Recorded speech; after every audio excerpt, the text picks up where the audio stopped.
नमस्कार दोस्तों, मैं कैलाश उपाध्याय कैलाश एस्ट्रोलॉजी में आपका बहुत बहुत स्वागत है। जन्म कुंडली कैसे देखें में नवग्रहों की कथाओं में आज हम बात करेंगे राहु केतु की कथा की। कश्यप ऋषि के पुत्र हिरण्यकशिपु नामक असुर की कथा तो आप जानते ही हैं। किस प्रकार भगवान ने नरसिंह रूप धारण कर हिरण्यकशिपु का वध किया था।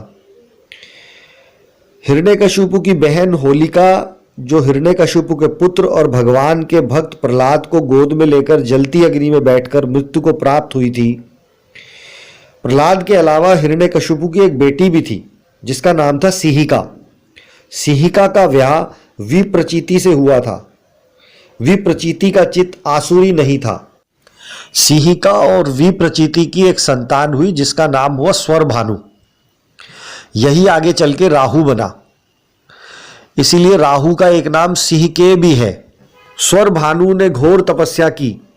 उसकी इच्छा थी कि वह भी देवताओं की तरह पूजा जाए। वह चाहता था कि उसे भी अमृत की प्राप्ति हो। भगवान उसकी तपस्या से प्रसन्न हुए और कहा, तुम्हें देवत्व तो प्राप्त नहीं हो सकता क्योंकि तुम्हारा जन्म असुर कुल में हुआ है, फिर भी तुम देवताओं के साथ पूजे जाओगे, यह वरदान तुम्हें मिलता है।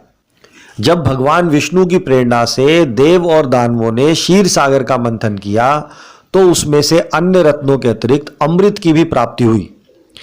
भगवान विष्णु ने मोहिनी रूप धारण करके देवों व दैत्यों को मोह लिया और अमृत बांटने का कार्य स्वयं ले लिया तथा पहले देवताओं को अमृत पान कराना आरंभ कर दिया। स्वरभानु को संदेह हो गया और वह देवताओं का वेश धारण करके सूर्यदेव तथा चंद्रदेव के निकट बैठ गया।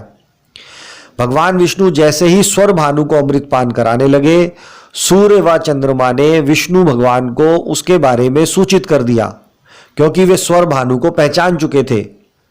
भगवान विष्णु ने उसी समय सुदर्शन चक्र द्वारा स्वरभानु के मस्तक को धड़ से अलग कर दिया, पर इससे पहले अमृत की कुछ बूंदें स्वरभानु के गले में चली गई थी, जिससे वह सर तथा धड़ दोनों रूपों में जीवित रहा।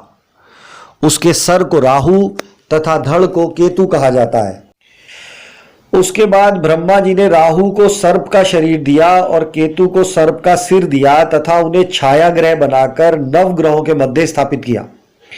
अपना भेद उजागर करने के कारण राहु केतु आज भी सूर्य और चंद्रमा से अपनी शत्रुता दिखाते हैं और पूर्णिमा को चंद्रमा को और अमावस्या के दिन सूर्य को ग्रहण लगाते हैं।